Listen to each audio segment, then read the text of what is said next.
host, Terry Wild.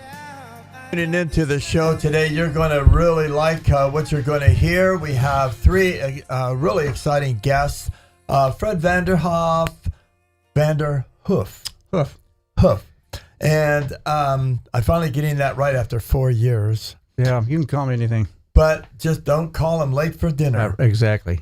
Well, Fred has been the chairman of the Republican Party for a number of years, off and on, being on our program, being involved with Liberty Coalition, and we're happy to have Fred. Richard Bailey, you're an attorney, and you are heavily involved in some of the areas that we're going to be dealing with about how to keep America running, operating, without going woke communist. Well, the idea is to have fun, and we're here to talk about whatever's happening and to enjoy ourselves, and hopefully the audience will be having a good time too.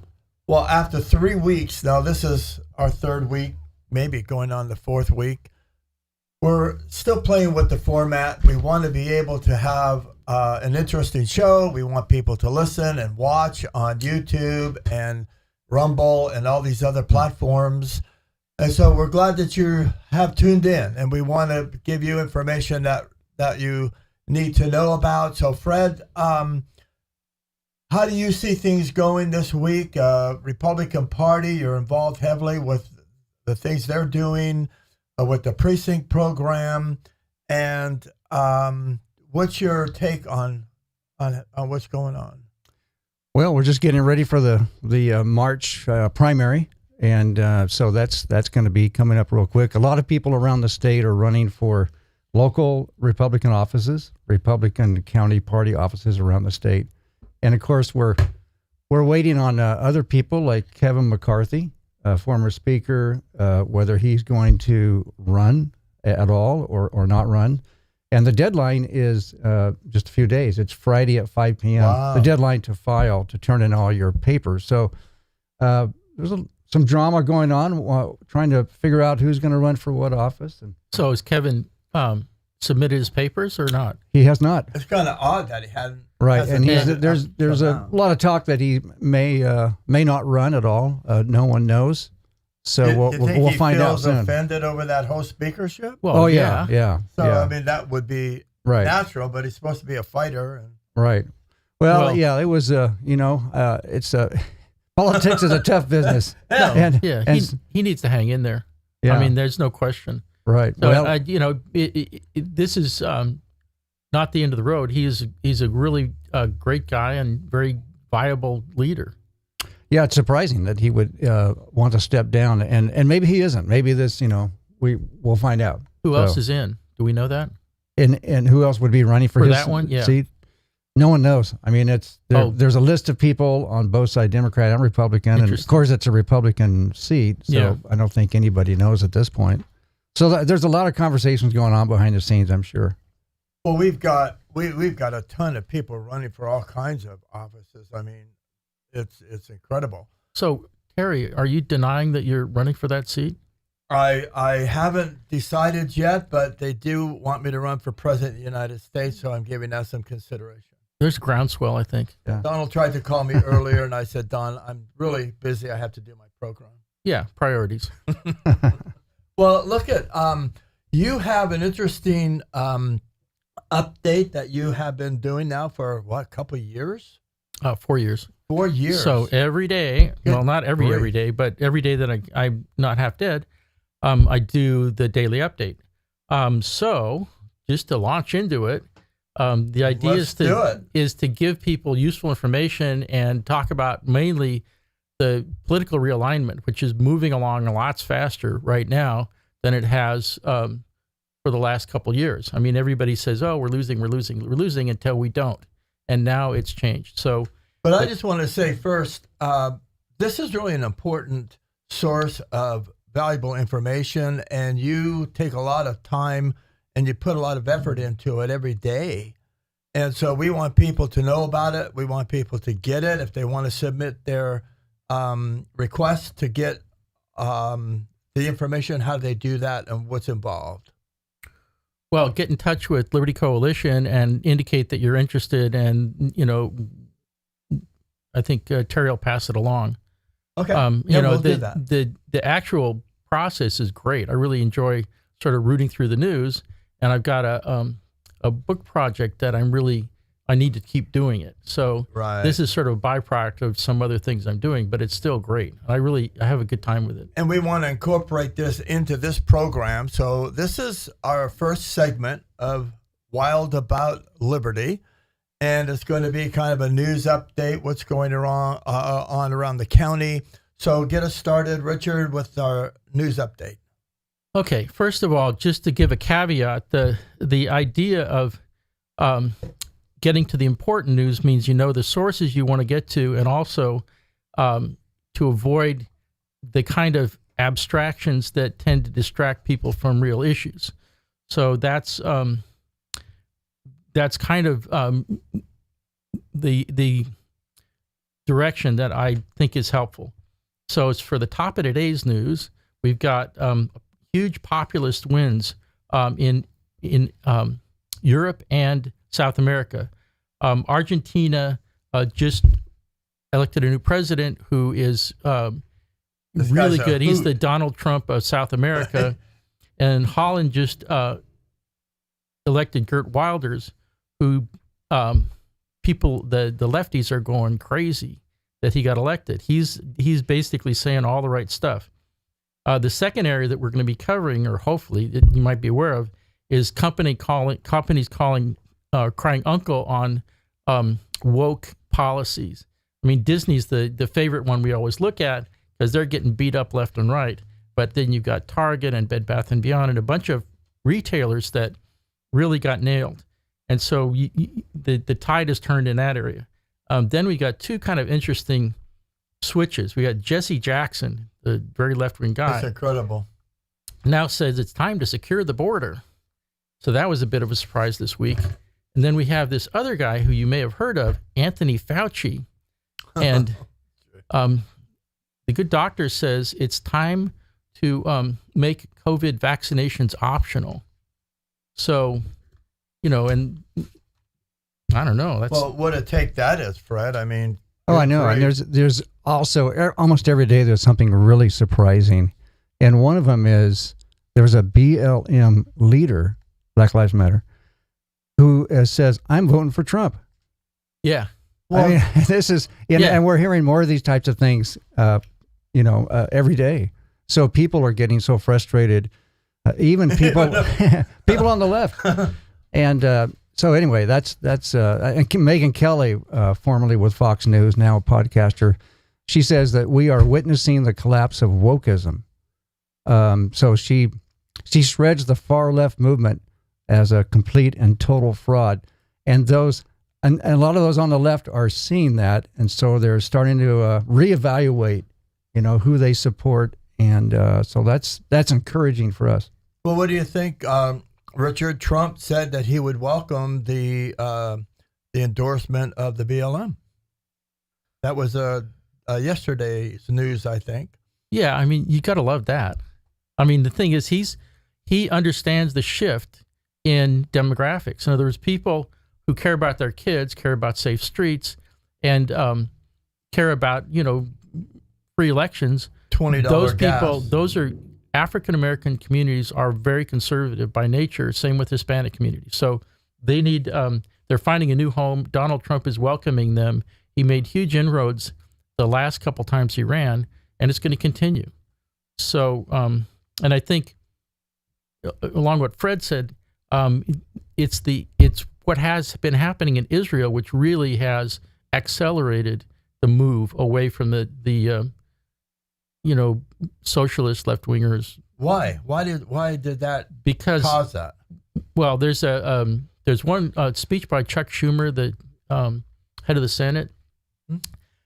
It was a 41-minute speech, and I would recommend everybody take a look at that thing because he doesn't sound like a Democrat. He's in an audience full of people who hate Israel and hate Jewish people, and he's saying, I'm the highest-ranking Jew that ever was elected in this country, and then he goes from 41 minutes starting in Egypt up to now, saying, you guys, we went with you, and you guys stabbed us in the back. So that is, according to Megyn Kelly's article, the trigger for this collapsing wokeism. We don't have to appease those guys. I mean, this is it. We're done. Well, Fred, you know, people in Fresno County are waking up. I think there's a whole indication that people are aware of all this crazy, the medical stuff about Fauci and mandating all of this stuff and the masks and the shutdowns. What we're starting to see people realize that that's just manipulation. Yeah, right.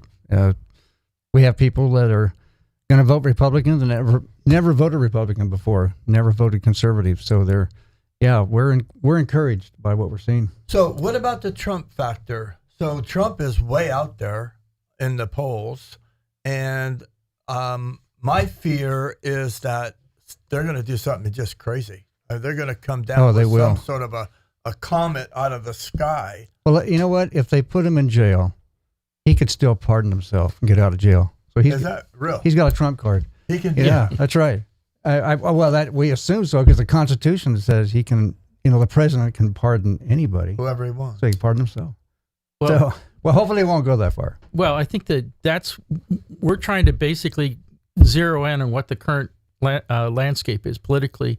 And one of the great articles recently was an article by John Judas and Rui Teixeira, who in the Free Press, that said, where have all the Democrats gone? In other words, we have this machine that's been propagating a narrative for decades, and it's collapsing right now. And this program is part of that collapse. So the idea is, what is left for the Democrats? They can't stick to the issues, and so according to Teixeira, the Democrats are going to focus on how crazy the Republicans are. They're not going to say anything to say the democracy is going to be in, Republicans are crazy, and they will stay away from all of the issues that they're going to throw in abortion, just try to make the Republicans sound crazy. But that's what he thinks is they're going to be their tactic, and they could win. Well, here's an example. Hillary Clinton made a statement a few days ago, and she said, it's time for us to have reliable and fair elections. Now, if that isn't a case of transference, yes, and projecting what they're doing onto the Republicans, and that's what you're saying, they're going to, characterize us as being what they are. The issue is confidence and trust in government, not whether somebody got cheated. I mean, elections get rigged all the time, but having mechanisms to ensure that you have a fair and free election is what we need. And so ballots that are supervised by, collectors, the people who do that, harvesters, those are not free ballots. And that's going back to the 1850s. And really, Fred, that's something that is, done by the Republican Party. You guys try to organize the supervision of the ballots, and how does that working? How do you see that? Yeah, we're starting to do that again. We've had ballot boxes before. We've had them in gun stores, in other stores, auto right down the road here, auto shop, and churches, and it's perfectly legal. Churches can have a ballot box, and people can come in and leave it there.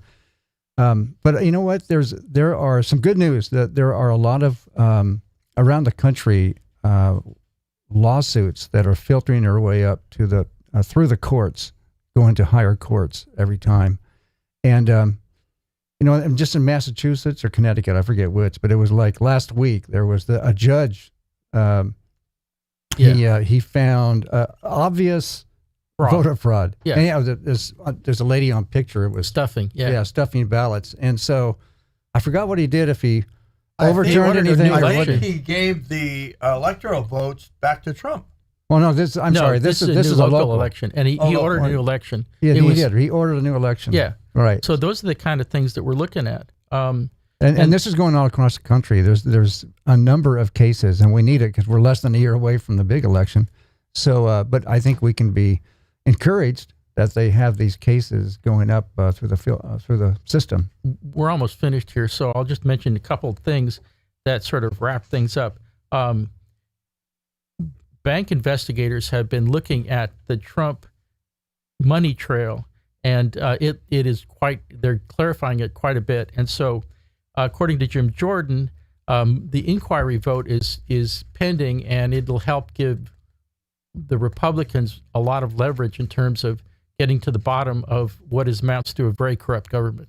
I mean, what is supposed to be the most corrupt government in U.S. history. So those are the kind of things that I think you can look at if you're looking at the news and not necessarily focus on the kind of things, the outrageous things the other side does to trigger us. Well, I think the last thing that I'm encouraged by, there's a lot of groups starting up. We got the Moms for America, Mm-hmm. and they were on the program here, and they spoke at Liberty Lunch. These guys have probably the most significant formula. Let's start in the home, start with the kids, and work out from there. Are you aware of that organization? Do you know much about them? Moms for America. Mhm. I just heard her speak at last Wednesday, and these moms are tough. You know the old saying, "If mama ain't happy, ain't nobody happy." And you don't want to mess around with some of these gals. And there's a number of them. There's other ones I can't remember the names of them, but they're made up of women who are just fed up. Yeah, mama bears. They're fed up for good reason. Save Our Kids is a simple statement that amounts to a trigger for a legislation or an election avalanche. In other words, Save Our Kids. You see those, if you can see those on every other front lawn in Fresno County, that's going to basically be a very persuasive message because the Democrats can't match it. Yeah, and we got men standing up too, though, and we got people all over this country that are standing up and speaking out, and it's encouraging. Yeah. Well, I want to thank you so much, Richard, for being on this segment and helping us with the news updates. You do this every day. People can get it. Just contact libertycoalition.com. Fill out your comment section and give us your contact information, and you can start getting the daily updates from Richard Bailey just with your email address. And the idea is to just have a lot more fun than we've been having. Exactly. And winning is fun. Well, thank you for being on the program. And now we're going to have Kay Roddenberry, who has been very instrumental for the past 4 years that I've been here in a whole number of areas. But you guys put together a precinct plan that really grew and developed with the last election, but now we're going to try and take that and make it even more significant for the next election. So Kay Roddenberry is making her way to the mic, and I think I should probably knock on the window. Well, as Kay makes her way, I'll just say she recruited 70 people last year to be a precinct captain. 70 people. She did. We had about 120, so that's over half. So she's We're talking about you, Kay. she's a great Great. she's a great recruiter. She is a great recruiter, and now here she is, Kay Roddenberry. Thanks for coming on this segment. And Let me just mute my phone. what you're mostly involved in right now is helping Fred and a number of other people organize the precinct program for Fresno County. Mm-hmm. And that's a pretty important project. Yeah. And it has to do with being able to cover, Fred, what is it, 800 precincts? 600 precincts in precincts. Fresno I don't County. know why I have 800 in my mind. That's okay. But it's 600. Typical precinct has 200 homes. It's hard to say because precincts have different configurations. There's small ones, there's big ones, but maybe an average of around 200 homes. But in my mind, this isn't just another possibility or just another option for us. It's really the most significant step that you can take in any election to get a vote. Right. And that's why we're asking people who are listening now, please consider being a precinct captain in your area, in your neighborhood, and we'll talk about that and explain how you can be involved and what the benefits are. But you really need to know that this is critical. If you want to see change, if you're tired of all the crazy stuff that's going on, then you need to do something about it. And this is something that is not difficult, but it can change the direction of the election. Right, Kay? That is right. Everything you said, I Amen. we are even making it easier for people. We have added a level 1. Level 1 is where you don't do your whole precinct. You just do a few people, maybe 3 to 5 people on your block. Give them information, make sure they're registered to vote. We want to make it easy. We have a couple of people that really can't get out and walk. They have knee problems. So they say, well, I can text message. I can call people. So that's a level 1. And you do as much as you can, and that's it. No one's going to stand over you and say, what have you done today? No, you're not. You're in charge of what you do, and only you know how much you can do. So level 2 is, do you want to go on and talk about level 2? Yeah, please. Okay, level 2 is just a regular precinct captain, 100 to 200 homes in your neighborhood. You can go to the Republicans. We'll give you a list, and you can go to just the Republicans that you feel more comfortable with, or you can go to everyone. I think so many Democrats now are changing parties that you may be inclined, especially if you take someone with you. It's always good to work in twos. Take someone with you and go to the Democrats, because I think many of them are open. They're seeing what's happening to our country, and they will want to change parties, I think. Well, they have to put gas in their tank, so yeah, they're aware. Absolutely. We will give you a precinct list of all the names of the voters in your precinct, names, ages, addresses, phone numbers, party affiliations, and voting propensity. That means how often do they vote? That is Fred's word, right? That's right. And when we look at how often they vote in the past 4 elections. So if there's 0 next to their name, they don't vote. They don't vote often or not at all. So those are the people that we need to talk to. And if they're a 3 out of 4, they missed one. We need to talk to them and persuade them to vote. And what did you tell us? Only 25% of Christians voted in the last election. That is horrifying. Right. We need to get our conservative values out there, and we're not going to do it unless we vote. So how often should they go out, Fred? Well, we're at least in the general election would be September, October. The ballots come out for the November election, 2024, and about the 1st of October. So if people go out in September, at least, and then during October, that would be great.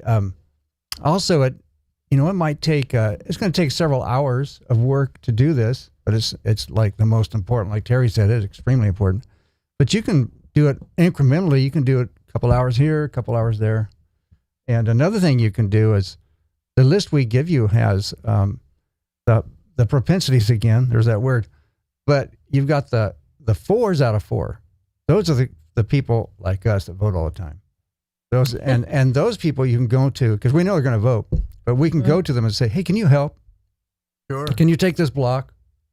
So you'll be in charge, but there's different ways. You don't have to do everything. If you find some of these 4s that are willing to help on that particular block. And you're kind of in charge of how you get out the vote. This is all about getting people off their couch and out the door to vote. One person was a precinct captain, and she had a bike decorating contest. Really? She got people involved. Nice. Another person had a block party, just getting people out and getting to know your neighbors. That's really important right now. So it's up to you. You may come up with another creative idea. Nobody's telling you have to do this way. this is about freedom, right? Exactly. Right, Terry? And there's a third level, right? Yes, the third level. We'll let Terry talk about that. Well, the third passing level out is, first of all, your district is totally outlined for you. So you have a map that gives you the boundaries and it gives you the street coordinates for for the homes that you're going to be going to. And the third level is contact everybody.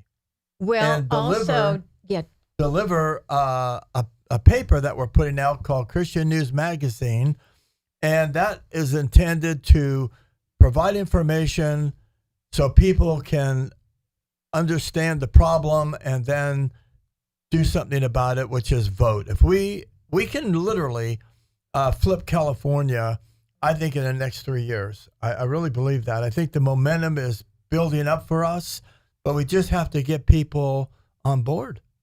and that delivering newspapers is really fun. I got my grandchildren all involved. Here's the boys. They're throwing out the newspapers into the driveway. They love doing it. Even my granddaughters, they didn't love doing it as long, but they were involved. And I even did it myself. You know, just drive up to the house, throw it into the driveway, and it's not a hard thing to do.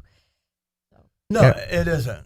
Yeah, I was going to say, kids and grandkids really, really love it, and it's for the people that are in their homes and see someone coming up the walk, you know, a child along with an adult. They're more likely to open the door, and you can always pay your grandchildren pizza or ice cream. Exactly. That's right. And you know about opening the door. My friend Belva and I went out. We were actually doing canvassing for voter fraud. But we had 12 houses to go to. This was in Selma. And we thought, oh, people aren't going to open the door for us. So we go together. Of course, there's two of us, two women. And 11 out of 12 opened the door for us. I don't know why. I guess we don't look like burglars. You know, you certainly don't want to wear a hoodie and a mask. But, you know, you go out there looking like you go to the grocery store. And everybody was very nice, happy to talk to us about things. So, you know, don't be afraid of that. Mm-hmm. Well, you know, you look at what the Republican Party is doing in terms of trying to get registration, and that's another option. When you go out to talk to people, you can ask them, "Are you registered to vote?" Exactly. And if you aren't, then you can sign them up to vote Republican. Right. You can register anybody. It doesn't have to be a special person. Anybody can register as long as you're a citizen. And so, yeah, we encourage people to carry registration cards in their car with them. And then they can, like you say, they can register people. Exactly. I got to say that a lot of the people that need to be registered are young. Maybe they're 17 and a half. They'll be 18 by the election. Right. They can register early and they'll be able to vote. Oh, sweet.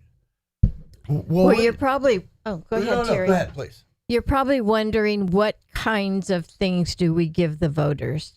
Well, we want to give them information so that they will be able to decide what party to vote for, what candidate to vote for. So you'll be giving them somewhat endorsement, in a list of the people who the Republicans or maybe another group has endorsed.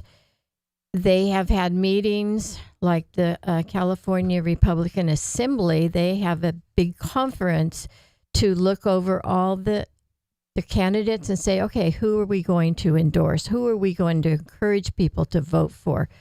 So that's the kind of thing. And I give those to people. They are so happy to get it. Especially they say, I don't know who these judges. How do I even know? It's hard to even get information about them. So that's really something that people appreciate getting. They say, thank you so much.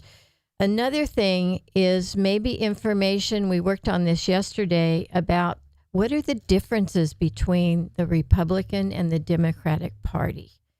What are the platforms? And Fred, would you talk to us about the platform that you worked on at one time? Sure. I'm on the platform committee of the California State Republican Party, and we had a convention in September down in Anaheim. And every 4 years, we have to, a presidential year, which is every 4 years, we have a platform that we have to write. And the one that we wrote 4 years ago was very conservative. And but there was some factions in the Republican Party that are not as conservative.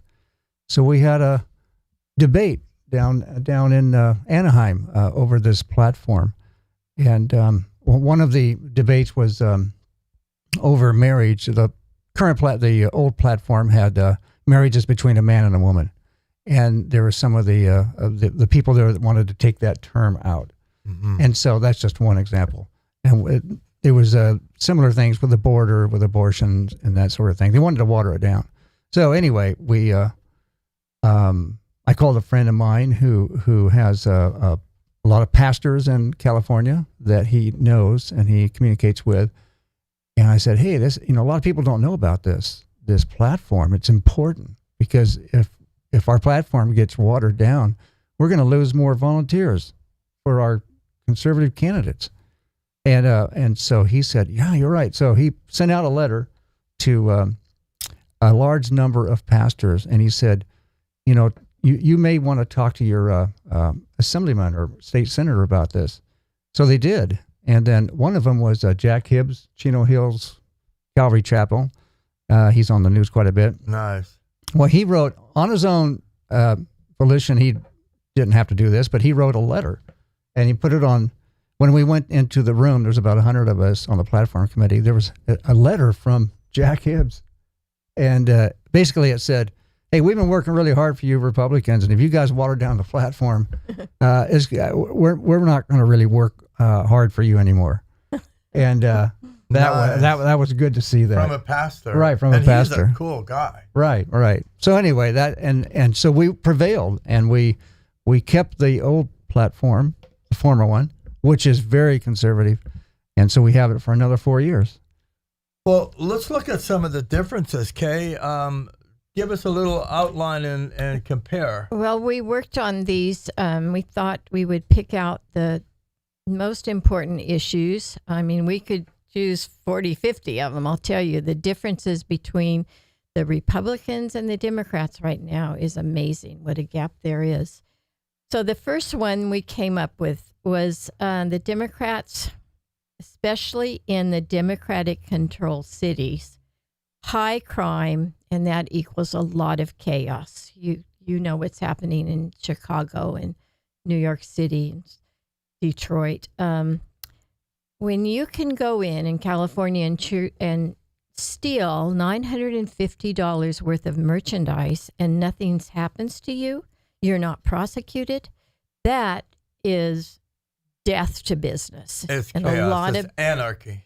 A lot of businesses are going out of business. You see a lot of them closing now. Some of the pharmacies, because they just couldn't do anything about people. You've seen the videos, people coming into the store and just grabbing all this stuff and running out and can't even do anything about it. So that's in San Francisco, yes. Kay, Nordstrom's, which was the trophy showcase, business in San Francisco, they shut down, and now Legos shut down, which is one of their subsidiary companies. Really? So San Francisco is the model for chaos, and I think they are the poster child for what you're talking about. That is a Democrat-run city. Mm-hmm. Yeah. So high taxes. Let's talk about high taxes. Right now, we're trying to dig up money to pay our property taxes, which are due December 10th. And I'm always interested. Here, we've got property taxes due December 10th, right before Christmas. We also have property taxes due April 10th, which is right before April 15th, when our income taxes are due. Who thought of that? Is that just a coincidence? That's really hard for the people. I have no idea. Fred. Yeah. Anyway, high taxes, less money in your pocket. What do you guys think? Well, they're trying to do the Jarvis thing, right, Fred? They're undermining that at the state level. Prop 13. I mean, Prop 13. And that brings up another area that I'm really interested in. 2026 is going to be the next gubernatorial race for California. And the way things are going and the way things are lining up, especially with this school choice amendment to the Constitution of California that Dale Brune is heading up, we could organize effectively and we could flip California in the next 3 years. I really believe with the momentum that we're seeing and the disgruntled Democrats, I think there's a shot at that. If people vote. But they have to know that what you're talking about, the taxes would be one thing, but there's others, right? When you consider the taxes, it's not just our income tax, sales tax. You look at your cable bill, you look at your utilities bills. There, you look and see how many extra fees and taxes are added onto those bills. I mean, it's amazing what we pay. Anyway, we have to get out and vote and change the people that are in charge of taxes. Exactly. The third one, which is such an issue, deny parents' rights. Oh, boy. People are becoming so aware and so concerned about issues such as they had in Clovis not too long ago. The issue was parent notification rights. Can you believe that's even an issue? As a teacher and a principal, you couldn't give a child an aspirin unless you notified the parents. Now the issue is we don't want our children being taken off campus, or if the child comes in and says, I want to change my gender, the parents need to know about that. They had one board meeting, and there were 83 people that came to Clovis Unified School District board meeting to speak on these issues. And also, there was an issue in Clovis City Council about the pornographic books in the library. Parents were concerned that they had these books and they were in the children's section of the library. Now, they wanted to move them. They didn't want to ban them. It's not about banning books. It's about moving them out of the children's section into the adult section. And that issue went from Clovis City Council. Diane Pierce was wonderful to start the ball rolling with that. But it went down to the County Board of Supervisors, where Steve Brandow brought it up. But there were hundreds of people who came down to the Board of Supervisors. That's our Fresno County Board of Supervisors, who were alert to that situation. Mm-hmm. But see, we're talking about a board in Fresno Unified, a board in Clovis City Council, and the Fresno County Board of Supervisors. Those are all elected officials.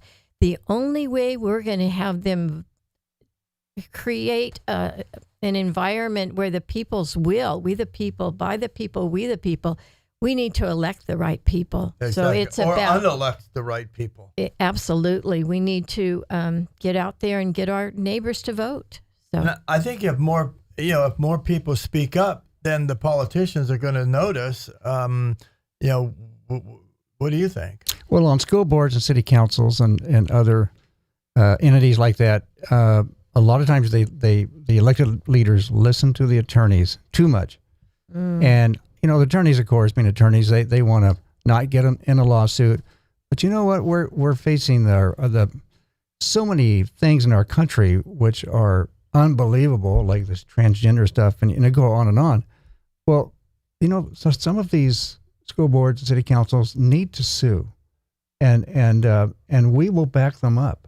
And yes, it's going to cost some money to do that. It's going to cause controversy, but we can't go. These guys, these entities, these city council, these board of supervisors, and so forth, they need to stand up. yes. They need to fight. Yes. Uh-huh. That's what we're asking. Yeah. Is we're asking these elected leaders to fight for us, and we'll back them up. Yeah, and speaking of lawsuits, one woman, parent, sued a school district, and she received, through the lawsuit, $100,000 because the school had allowed her child to be taken out of school, and the child was transgendered. Oh, So physically. that's what Oh, we're my talking about, God. and that's what people need to start doing about this situation. This transgender thing, you think it's not prevalent? There are 50 clinics having to do with gender dysphoria. 50 clinics in the United States. There's big money in this for doctors and for hospitals. So we But- got to wake up. This isn't by accident. There's an agenda, and there's a movement, and there are people dedicating themselves. They want to normalize this behavior. And what we're saying is parental rights is reasonable. Parental rights is common sense. But no, Right. they want to push their agenda. They're financed, they're organized, they have legal backing, they have a lot of resources. And here we are playing defense, trying to shoot the Yeah. planes out of the sky. I mean, they're hitting us left and right. You're a former teacher, Fred. How do you see that? Yeah, I agree. And we need to stand up and speak out. And I went to in a school district I used to teach in. I went to the board. To the board meeting, and said I can't teach this stuff. We're here. I was a 6th grade, 4th grade Yes. teacher. Yeah. I said we're supposed to protect our kids. Right. That's our main thing. It's like the main thing for a government is to protect its citizens. Well, main thing for a teacher is just to protect them. Keep your door locked. Make sure no one comes in that shouldn't be. That type of thing. Sure. And how can we protect them when we got all this trash coming down from the state, the curriculum? It's so serious that I can't do this. And Wow. and so afterwards, after I spoke, the head of the board said, "You know what? I think all of us agree with you up here at the dais." But then I don't know. It's they agree, but again, when it becomes a legal issue, they tend to buckle, and we need to have them stand up. One of our contributors to the show is Lawrence Hebron, and he's in the San Bernardino area. In fact, Lawrence is running for school board. Dale Brune, who you know, called him and said, "Look, we need you. We think you'd make a good candidate that could possibly win." But Lawrence said something I never thought about before. Communism, Marxism. We're witnessing the playbook. They're following the playbook. Yes. They're following the Communist Manifesto. And it's right there on page 1, 2, 3, 4. Every step that we're experiencing is in that playbook. And one of the steps is communism and Marxism has to get to the children. They're targeting the children. They need control over the children, and that's just part of the playbook. That's what they're doing, and we're trying to say no. We're not going to let you do it. But thank God, there's so many parents now waking up. People are coming alive. They're seeing it. They're saying no. You're not going to do it to my children. And you know how that feels as a grandma and a mom, and and the moms are stepping up. So we have a lot to be encouraged about. Yes, there are new groups coming out. Moms for Moms America. for America. Oh Yeah. my gosh. Yes, lots of Love there's that group. more and more conservative groups saying, "Wait a minute, we got to wake up. We've got to inform the voters. We've got to do something. We're losing our country. We really are." But the precinct program is the perfect way to make a difference. It isn't just like going to a meeting and letting your voice be heard. It is a very proactive, direct response way to get a vote. And we need votes. We need to get people voting. And so the precinct program is vital. And if you're listening and you want to see things change, then you need to contact us. If you go to Fresno County Coalition.com, there's a section there to put your contact information in. Someone will get back to you, but it really is up to you. It's up to me. It's up to Fred and Kay. We have to do something about it. And so we're asking you to get involved in the Fresno County Precinct Program. Contact us. Let us know that you're interested, that you're willing to be involved. We're organizing that for you, where Kay and Fred have spent a lot of time and hard work making this program available. So take advantage of it. And I also want to thank both of you today for being on the program, Fred and Kay. You're such hard workers. We appreciate everything that you're doing. Thank you for tuning in and listening to Wild About Liberty. God bless. Thank you for listening to Wild About Liberty with Terry Wild, only on KXCX 1550.